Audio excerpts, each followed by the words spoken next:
Awalnya ada kesan bahwa pemerintah pusat lebih mendahulukan aspek ekonominya ketimbang aspek kesehatan.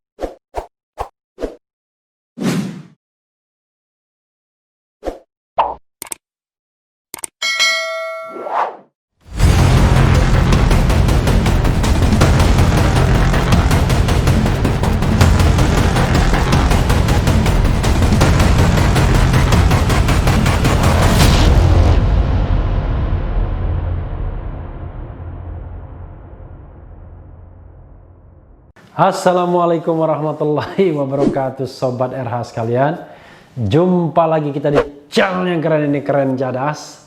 Kali ini saya mau menguber berita yang sudah beredar ya, mengenai Jakarta akan di PSBB lagi. Dan ini lebih total dari sebelumnya. Jadi penanganan COVID-19 ini seperti pucuk-pucuk ya, maju mundur. Dan dari awal sepertinya tidak ada kesatuan langkah, terutama dari pemerintah pusat ya. Saya bacakan ya. Ini mengenai Anies tarik rem darurat, Jakarta PSBB total ya. Pernyataan ini sudah bikin indeks harga saham gabungan turun ya. Jakarta, CNN Indonesia. Gubernur DKI Jakarta Anies Baswedan menerapkan pembatasan sosial berskala besar PSBB kembali sebagai langkah rem darurat terkait penanggulangan pandemi virus corona COVID-19. Dalam rapat tadi sore disimpulkan, kita akan menarik rem darurat kita terpaksa kembali menerapkan pembatasan berskala besar seperti masa awal pandemi. Bukan PSBB transisi, tapi PSBB sebagaimana masa dulu. Ini rem darurat yang kita tarik, ujar Anies dalam konferensi pers digelar secara daring Rabu 9 September. 9 September itu hari ulang tahun Pak SBY kalau tidak salah ya, hari olahraga juga. Maka dengan melihat kedaruratan ini tidak banyak pilihan, Jakarta menarik rem darurat sesegera mungkin, ujar Anies. Terkait dengan itu pula, Anies menyatakan akan meniadakan sementara pembatasan lalu lintas berdasarkan nomor polisi ganjil genap serta membatasi transportasi umum. Ini butuh koordinasi perhubungan dan tetangga Jabodetabek, dan insya Allah besok kita koordinasi pelaksanaan fase pengetatan di hari ke depan. Kita masih memiliki waktu, saya harap pengelola perkantoran bersiap melakukan pembatasan, kata dia. Kebijakan PSBB yang kemudian dilanjutkan PSBB transisi merupakan salah satu upaya Pemprov DKI menekan laju penyebaran virus corona. Namun dalam beberapa hari terakhir justru jumlah kasus positif COVID-19 mencatatkan rekor penambahan tertinggi. Bahkan Jakarta kembali menjadi provinsi yang memiliki jumlah kumulatif kasus positif COVID-19 terbanyak dengan 48.393 orang. Dari jumlah tersebut sebanyak 36.383 orang dinyatakan sembuh dan 1.317 orang meninggal dunia. Banyak juga yang meninggal dunia ya, termasuk penyanyi Yopi Latul. Jadi dalam kesempatan ini saya juga mengucapkan belasungkawa atas meninggalnya Yopi Latul, penyanyi yang legendaris dengan lagu Poco-Poconya, tapi kalau waktu di zaman saya terkenal dengan Kembalikan Baliku Padaku. Nah, itu ada lagunya begitu. Kembalikan baliku padaku ya. Itu lagu festival, dan ada juga dia nyanyi Ayun Langkahmu. Nah, itu ada juga, itu lagu Yopi Latul ya. Sampai kemarin Selasa 89, Jakarta memiliki kasus aktif atau pasien positif COVID-19 yang dirawat dan isolasi sebanyak 11.030 orang. Sementara itu jumlah orang yang dites dengan metode PCR dalam satu pekan terakhir sebanyak 55.424 orang atau telah berada di atas target WHO untuk Jakarta minimum melakukan tes 10.645 orang per pekan. Saya sudah juga pernah PCR itu ya, 2 kali waktu mau ke Bali dan kemudian kira-kira 1 bulan yang lalu. Sedangkan persentase kasus positif COVID-19 dalam sepekan terakhir sebesar 13,2%. Kasus positif COVID-19 di ibu kota mayoritas berasal dari klaster perkantoran. Hal ini tak terlepas dengan kebijakan pelonggaran aktivitas masyarakat yang diambil Anies dalam PSBB transisi fase 1. Peningkatan kasus positif juga tak terlepas dari jumlah tes yang telah dilakukan Pemprov DKI. Jakarta menjadi provinsi dengan jumlah tes COVID-19 terbanyak dibandingkan provinsi lain. Selain kasus positif yang terus melonjak, DKI kini mulai kekurangan lahan khusus pemakaman pasien COVID-19. Ampun ya. TPU Pondok Ranggon, Jakarta Timur yang ditetapkan menjadi pemakaman khusus COVID-19 hanya menyisakan sekitar 1.100 lubang. Tidak mungkin juga orang rebutan. Jadi karena ini adalah terbatas lubangnya lalu orang rebutan ya. Saya kira semua orang berharap sembuh. Saat ini Pemprov DKI tengah menambah luas lahan untuk pemakaman jenazah dengan protokol COVID-19 di TPU Pondok Ranggon. Ya, sobat era sekalian, itu tadi ya, bahwa Gubernur DKI akan segera memberlakukan kembali PSBB, yaitu pembatasan sosial berskala besar.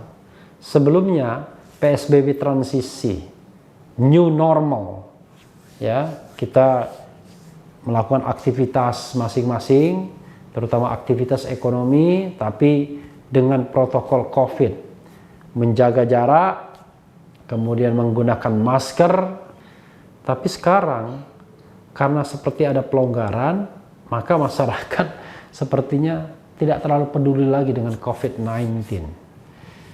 Beberapa kegiatan sudah mulai mengumpulkan massa, berapa kali demonstrasi dan lain sebagainya. Jadi sobat era sekalian, apa yang dilakukan masyarakat ini cermin dari pemerintah. Dari awal kan saya selalu mengkritik, karena pemerintah tidak mau menggunakan sebuah pendekatan yang lebih radikal. Misalnya lockdown, entah itu lockdown rumah atau lockdown wilayah, karena terlalu berhitung aspek-aspek non-kesehatannya, yaitu aspek ekonominya. Ribut pada waktu itu. Padahal kalau dari awal-awal sejak Februari atau Maret tersebut dilakukan langkah radikal, ya barangkali kita tidak seperti saat ini. Sekarang terkesan bahwa pemerintah baik di pusat maupun di daerah mulai putus asa dan tidak tahu apa yang harus dilakukan. Sampai akhirnya Presiden Jokowi pun mengakui bahwa kesehatan lebih penting. Awalnya ada kesan bahwa pemerintah pusat lebih mendahulukan aspek ekonominya ketimbang aspek kesehatan. Malah ketika saya di ILC, Indonesia Lawyers Club, ada pernyataan dari Menko Polhukam Mahfud MD bahwa negara-negara lain tidak lagi melakukan lockdown. Negara lain menyesal menerapkan lockdown. Loh, kok menyesal? Padahal mereka sudah membuka lockdown karena penanganan COVID-19-nya berhasil. Kalau kita kan tidak jelas itu persoalannya. Jadi ketika PSBB dilonggarkan, kita tidak pernah tahu apakah kasus sudah mulai melandai, sudah mulai ada peak performance-nya lalu kemudian turun dan lain sebagainya. Jadi pernyataan para pejabat pun yang ada yang optimistis, ada yang pesimistis itu tidak menunjukkan guidance apa-apa kepada masyarakat. Tidak ada satupun otoritas yang bisa dipercaya kalau berbicara COVID-19 ini. Bagaimana kondisi yang sesungguhnya. Kalau kita bicara tentang misalnya report, sekarang ini ada kecenderungan masyarakat tidak mau melakukan tes, entah itu tes swab ataupun tes yang lebih rendah lagi, yang lebih cepat lagi, yaitu rapid test. Kenapa? Ada pengalaman saya sebenarnya, ya masih kerabat sendiri, ketika dites positif terkena virus COVID-19. Dikarantina, diisolasi secara mandiri, tapi memang tidak menunjukkan gejala apa-apa, tidak sakit, tidak apa. Ya mungkin di sini yang disebut dengan OTG. Tapi Yopilatul OTG juga, tapi kemudian hanya beberapa hari meninggal dunia. Jadi banyak spekulasi mengenai COVID-19 ini. Yang saya katakan tadi masih kerabat, ya dikarantina pada hari ke-12, dites lagi ternyata masih positif, lalu kemudian lanjutkan isolasi mandirinya, kemudian dites lagi pada hari, ya seminggu kemudian negatif, seminggu kemudian dites lagi negatif juga. Jadi kira-kira lebih dari 20 hari di karantina. Tapi selama proses karantina tidak merasakan apa-apa. Jadi kasusnya memang berbeda-beda Sobat RH sekalian. Dan karena itu memang butuh sebuah direction yang betul-betul kuat dari pemerintah baik pusat maupun daerah. Nah, dengan pengetatan PSBB ini apakah itu akan menjadi jawaban? Saya nggak yakin juga. Karena kalau kita lihat soal PSBB misalnya, ya di jalan protokol saja yang sepi, yang tidak banyak aktivitas. Tapi di daerah-daerah, di perkampungan-perkampungan, aktivitas ya lancar-lancar saja. Maksudnya banyak orang yang berkerumun, banyak yang orang nongkrong-nongkrong dan lain sebagainya. Jadi the effectiveness penanganan COVID-19 itu tidak terlihat. Lalu koordinasi antara pemerintah pusat dan pemerintah daerah juga, saya kira juga tidak terlihat bagus ya. Pemerintah pusat misalnya dengan timnya, ada komite penanganan COVID-19 yang juga Satgas, Satuan Tugas untuk penanganan COVID sendiri di bawah Doni Monardo, Satuan Tugas Pemulihan Ekonomi di bawah Budi Sadikin, tapi atasnya ketua hariannya adalah orang ekonomi, bukan orang kesehatan, yaitu Erick Thohir. Di atasnya lagi, yaitu Menko Perekonomian. Nah, ini menunjukkan Sobat RH sekalian, bahwa pendekatan Presiden Jokowi lebih pada pendekatan ekonomi, pemulihan ekonomi. Ya mungkin karena punya motif lain, yaitu bagaimana menyelamatkan, bukan menyelamatkan kekuasaan ya, tapi menyelamatkan kondisi sosial politik. Karena kalau terjadi krisis ekonomi, maka bisa memicu krisis sosial. Krisis sosial bisa memicu krisis politik. Jadi itu dulu yang diselamatkan, agar kemudian ekonomi kita bisa recovery. Tapi ternyata at the same time, kasus COVID ya terus beranjak, terus menanjak. Dan kita tidak tahu apakah sudah landai turun atau enggak, dan kapan akan selesainya. Akibatnya yang terjadi adalah kasus bertambah banyak, dan itu pun secara teoritis masih under report Sobat RH sekalian, karena banyak orang yang tidak pernah mau mengikuti tes, entah itu rapid test atau swab test, sehingga mereka tidak pernah tahu apakah mereka itu carrier, pembawa virus atau tidak. Karena walaupun mereka kena virus COVID-19 seperti yang saya ceritakan tadi, tergantung kasusnya. Ada yang terkena virus tapi biasa-biasa saja, tidak merasa demam, tidak ada hal-hal yang dirasakan, tidak juga sakit. Tapi ada yang langsung berapa hari kemudian begitu luar biasa penderitaannya. Bahkan ada yang meninggal dunia. Nah, Sobat RH sekalian, saya sendiri tidak tahu apakah kita punya keberanian untuk mengambil langkah radikal. Karena dari awal, Undang-Undang tentang Kekarantinaan Kesehatan nomor 6 tahun 2018 sesungguhnya memberikan pilihan. Bisa PSBB, tapi bisa juga lockdown. Tetapi pilihan lockdown itu tidak diambil, ya karena tadi aspek-aspek ekonomi dan lain sebagainya. Padahal kalau kita berani di awal menerapkan lockdown selama 14 hari, tutup DKI 14 hari, orang-orang dirumahkan selama 14 hari, yang rumahnya tidak layak misalnya diungsikan sementara di tempat-tempat tertentu seperti Wisma Atlet atau tempat-tempat lainnya atau hotel dan lain sebagainya, maka barangkali kita bisa menangani COVID-19 itu. Tapi sekarang Jakarta menjadi daerah yang seperti terbuka, vulnerable, mudah sekali diserang. Baik mereka yang datang ke Jakarta maupun mereka yang kemudian pulang ke daerah. Yang datang ke Jakarta mungkin banyak yang membawa virus, yang pulang pun juga membawa virus. Jadi larangan mudik yang kemarin diterapkan, PSBB di tingkat awal yang diterapkan rupanya masih belum cukup untuk mengatasi semua persoalan ini. Dan ini sedikit banyak di-trigger oleh langkah-langkah pemerintah pusat terutama ya, karena pemerintah daerah kan mengikuti pemerintah pusat saja. Karena kita tahu awalnya kan Menteri Kesehatan menyangkal pernyataan Anies Baswedan yang sedang ODP, memantau ODP, ya kan? Orang dalam pemantauan. Dia mengatakan nggak ada kasusnya. Tapi ternyata pada bulan Maret kasus pertama ada dari Depok, dan setelah itu COVID-19 menjadi menu kita sehari-hari, dan at any time, setiap saat virus ini bisa datang ke kita dan mengintip kita, bahkan merenggut hidup kita. Kita tidak tahu bagaimana kemudian pemerintah mengambil skenario setelah ini, setelah rem ditarik dengan kuat. Karena kalau cuma PSBB total saja, apakah itu akan menyelesaikan masalah?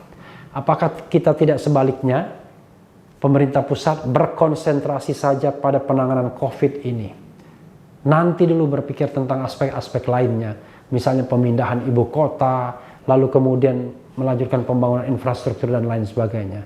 Uang yang ada untuk penanganan COVID, mengambil langkah yang radikal misalnya, lalu kemudian memastikan orang bisa makan. Mengenai pengusaha-pengusaha kelas menengah ke atas yang barangkali mau kolaps ya, untuk sementara biarkanlah dulu. Yang penting dua hal itu tetap kita lakukan dan tetap kita jaga atau kita pastikan. Pertama, penanganan COVID-19-nya. Kedua, memastikan masyarakat makan. Karena kalau pangan cukup, maka ekonomi barangkali masih bisa terselamatkan. Tapi kalau orang sudah kelaparan di sana sini, ya mau tidak mau maka bisa saja terjadi krisis-krisis lainnya. Mudah-mudahan sahabat era sekalian ada jalan keluar ya, koordinasi yang baik pemerintah pusat dan daerah. Mudah-mudahan rem darurat ini bisa menjawab permasalahan COVID-19 di DKI, walaupun saya sendiri tidak yakin bahwa ini satu-satunya rem yang harus ditarik ya, karena sebenarnya jauh lebih radikal dibandingkan PSBB adalah lockdown di rumah masing-masing. Tapi tentu ya kita serahkan kepada pemerintah untuk mengambil pertimbangan, walaupun masalah sudah serunyem dan serumit ini, karena ada tindakan meremehkan di awal dan tindakan yang tidak firm, tidak mengutamakan penanganan COVID-19 first, tapi banyak aspek-aspek lain dari penunggang gelap yang menginginkan tetap adanya prioritas-prioritas di bidang ekonomi atau keuangan-keuangan yang harus digelontorkan untuk usaha atau untuk kelas menengah atau untuk para pengusaha. Ya sahabat era sekalian, kita berdoa semoga kekacauan ini, musibah ini segera berlalu, dan yang penting tetap di channel ini, karena di channel ini Anda akan dirayu, ditipu, dibaperin, dicecar, diuber pula di jalan khusus. Karena channel ini adalah channel yang mengancam, memeras, dan membenci. Jangan lupa subscribe, like, comment, and share. Ciao.